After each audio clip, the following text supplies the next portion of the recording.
Tuko katika kuelezea mambo yanayosababisha kuangamia kwa umma,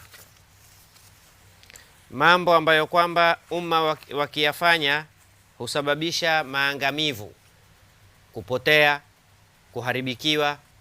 Na nipende kutanabahisha ndugu zangu, tukisema umma huangamia, si maana lazima umma kuangamia kwa sababu Mungu atawaletea korona, Mungu atawaletea micro. Haya nsahali, henda pangine adhabu ikawa kukutahirisha. Lakini adhabu mbaya si kuumia mwili, si ugonjwa, si kukosa akili, si kukosa mali, si kukosa watoto. Adhabu mbaya ni kupungukiwa na dini. Hakuna msiba mbaya kama msiba ndani ya dini. Hakuna msiba mbaya kama msiba wa dini. Ulikuwa ukifanya kheri, sasa huwezi tena kufanya kheri. Ulikuwa ukijitolea katika mambo ya kheri, sasa waogopa kujitolea. Ulikuwa ukisaidia, sasa waogopa kusaidia. Ulikuwa ukiswali sunna, sasa huswali tena sunna. Ulikifunga Jumatatu na Alhamisi, sasa hufungi tena. Ulikipenda zikao za kheri, sasa hupendi tena. Ulikipenda madarasa, sasa hupendi tena madarasa. Ulikipenda adhkari, sasa huleti tena adhkari. Ulikipenda kusoma Qur'ani, sasa husomi tena Qur'ani. Ulikipenda kumswalia Mtume sallallahu alayhi wa alihi wasallam, sasa humswali tena. Yani kuna upungufu katika dini yako. Mtume sallallahu alayhi wa alihi wasallam atuambia, kulla yawmin tala'at fihi shamsun mazdadtu fihi khairan au mazdadtu fihi qurban ila Allah la burika fi dhalika al-yawm. Siku yoyote itakao kutukewa na jua, siku kama hiyo mimi sikukurubia kwa Mwenyezi Mungu kwa ibada zaidi, sikufanya khairi zaidi ya jana. La barakallahu fi dhaka al-yawm, Mungu asibarikie siku hiyo, maana siku haina maana. Kwa hiyo mtihani usiangalie kwamba ulikilipwa ngapi, sasa walipwa ngapi. Mtihani usiangalie ulikitumia, ukispend ngapi, sasa ukispend ngapi. Kabla corona tulikuwa tukispendi pesa nyingi, lakini kuanzia ije corona maisha yamekuwa magumu, hata chakula kukipata. La, usiweko hoko. Kabla corona nilikuwa nimekodisha nyumba kubwa, sasa wakati wa corona nyumba imekuwa ya dhiki. La, jiangalie, jana ulikifanya ibada gani, mwaka jana ulikifanya ibada gani, na mwaka huu ni ibada gani umezidisha. Ukitaka kujijua wewe kwamba huko katika matatizo katika dini yako, jiangalie yale mambo ya kheri uliokuwa umeyashika au umeazimia, je, wayafanya? Na yale mambo ya shari uliokuwa wayapenda na wayafurahikia, je, umeyaepuka? Ikiwa bado umo, bado wewe uko kwenye mitihani. Ndio haya mambo tulioelezea. Takriban leo tuelezea jambo la 8. Mambo kama haya yakipatikana, umma Mwenyezi Mungu huupa mtihani kwa kutoafikiwa katika kufanya mambo ya kheri, na kupewa khudhlani kufanya mabaya na kutotambua kwamba sisi tufanya mabaya. Moja katika mambo yanayosababisha mukhalafatu amri nabii sallallahu alaihi wasallam, kukhalifu maamrisho ya bwana mtume Muhammad sallallahu alaihi wasallam. Mwenyezi Mungu Subhanahu wa Ta'ala katika Qur'ani atuambia, wama ataakumur rasulu fakhudhuhu, chochote muloletewa na bwana mtume sallallahu alayhi wa alihi wasallam, kichukueni kitu kama hicho, shikamana nani na kitu kama hicho, kishikilieni vizuri kitu kama hicho, mukifanye na musikiache na mukipende na mukitukuze na mukiadhimishe. Wama nahakum, na kile ambacho mtume swalla sallam ametukataza, fantahu, tukatazike nacho. Kwa hiyo tulioamrishwa na bwana mtume sallallahu alaihi wasallam tukishikilie, na kile tuliokatazwa na bwana mtume sallallahu alaihi wasallam tukiachilie. Tusikikurubie, tusikithamini, tusikifikirie. Hakuna jambo lililoamrishwa na sharia ya Kiislamu kupitia bwana mtume Muhammad sallallahu alaihi wasallam ila utalipata jambo kama hilo lina manufaa kwa mwanadamu kabla ya thawabu. Na hakuna jambo tulilokatazwa katika sharia ya Kiislamu kupitia kwa bwana mtume Muhammad sallallahu alayhi wa alihi wasallam ila utalipata jambo kama hilo lina madhara kabla ya madhambi. Lakini mwanadamu hatakiwi angalie lina manufaa gani, lina faida gani, nani aliamrisha, nani alitaka tulifanye. Madamu ni yeye Allah, khalas, in kana qala faqad sadaq. Akiwa mwenyewe amesema ni kweli, Akiwa ameamrisha khalas, mimi ni juu yangu mimi kuamrisha. Kwa hiyo tusiangalie tulioamrishwa kuna natija gani tutapata, tuangalie tutakuwa tumefuata amri ya nani.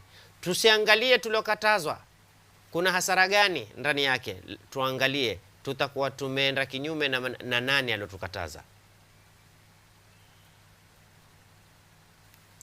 Ndio tukaambiwa siku zote usiliangalie kosa ukubwa wake na udogo wake, lakini liangalie kosa ni nani alolifanya mpaka likawa kosa.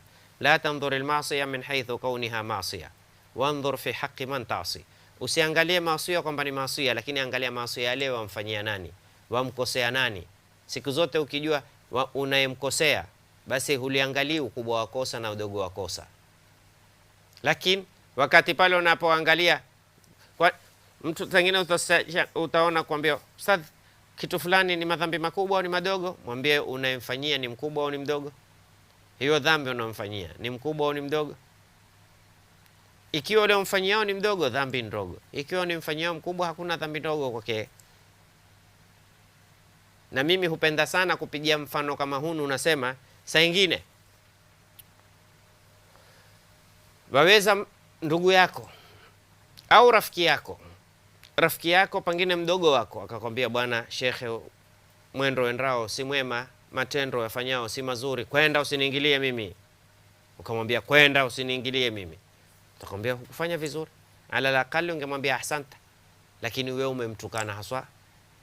Akaja rafiki yako mkubwa wako, yule ni rafiki yako mdogo wako, akakwambia maneno yale yale, na wewe kwambia kwenda bwana, sitaki kuingiliwa mimi katika mambo yangu. Tutakwambia wote umemwambia kwenda, lakini kwenda ya ule mdogo ni tofauti na kwenda kumwambia kwenda mkubwa wako. Aje ni ndugu yako sasa, mdogo wako akwambie umwambie pia kwenda, tutakwambia salala mpaka ndugu yako. Aje mkubwa wako, tutakwambia sasa umekosa heshima na mkubwa wako pia.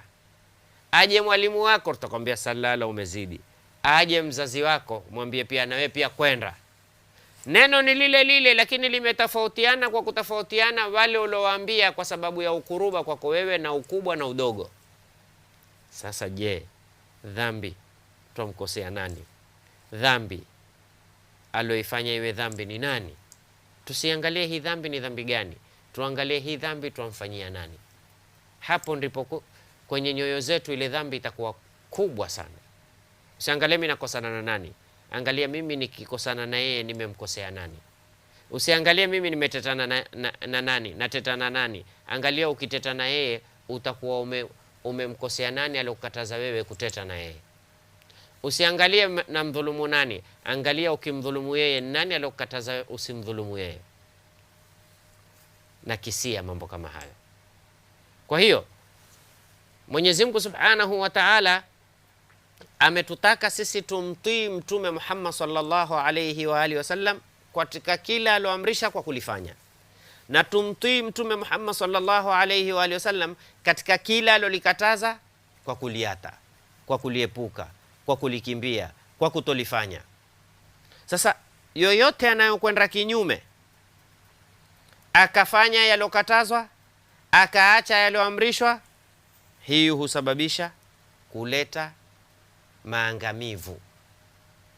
Na maangamivu kama nilivyosema ndugu zangu, lao yangekuwa maangamivu ni mali kupotea, ingekuwa sahali, ni afia kuondoka, ingekuwa sahali. Maana mali mengi humalizika kwa kufa, afia nyingi humalizika kwa kufa, raha nyingi, starehe nyingi, mwishowe ni kufa.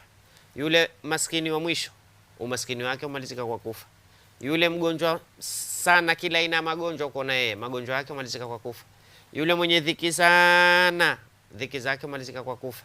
Kama yule mwenye afya nyingi, hashikwi na kitwa, haumwi na jino, haumwi na mahala popote, afya siku zote, lakini itamalizika kwa kufa. Kama yule mwenye starehe, asokuwa na stress, kila aina starehe anazoona yeye ni starehe, astarehe nazo, zitakwisha kwa kufa. Kama yule mwenye mamali, utajiri, kila aina utajiri, humalizika kwa kufa.